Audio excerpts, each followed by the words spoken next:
En arrivant dans le camp de Yumbe, les réfugiés venus du Soudan du Sud ont enfin pu recommencer à respirer. Ils ont quitté leur pays dans la hâte, en laissant tout derrière eux.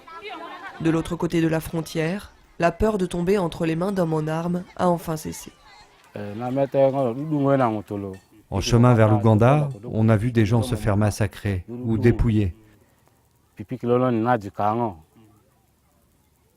Des bandits volaient et tuaient ceux qui avaient une moto ou une voiture. Que ce soit sur la route ou dans leur village, tous ceux qui ont fui rapportent les mêmes témoignages de violence, de viols, d'enlèvements. Ma mère s'est fait kidnapper et tuer à coups de couteau sur le chemin de la ferme. Mon père, lui, s'est fait tirer dessus à Djouba. Ici, on n'entend plus les tirs.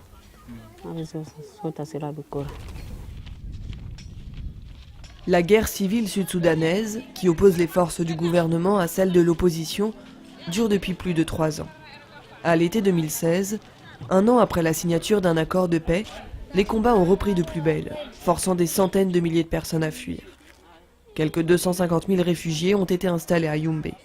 Toutes les organisations doivent un peu faire face à cet influx massif. Et donc pour cela, nous, on a mis surtout en place, dans un premier temps, des actions d'approvisionnement en eau, latrines et services de santé basiques dans un premier temps, c'est-à-dire des cliniques mobiles, puis des cliniques qui sont devenues permanentes. Et nous mettons actuellement un système de surveillance de la santé de ces populations sur l'ensemble du camp, histoire de faire face à de potentielles épidémies.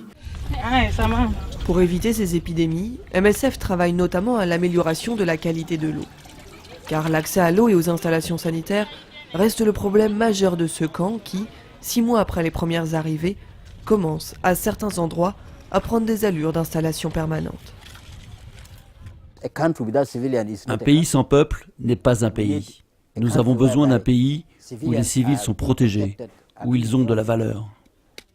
L'Ouganda s'est organisé pour accueillir dignement les réfugiés, mettant à leur disposition des parcelles de terrain et leur distribuant le nécessaire pour se construire des abris et cuisiner. L'afflux massif de personnes en quelques mois a certes rapidement excédé les capacités d'accueil du pays.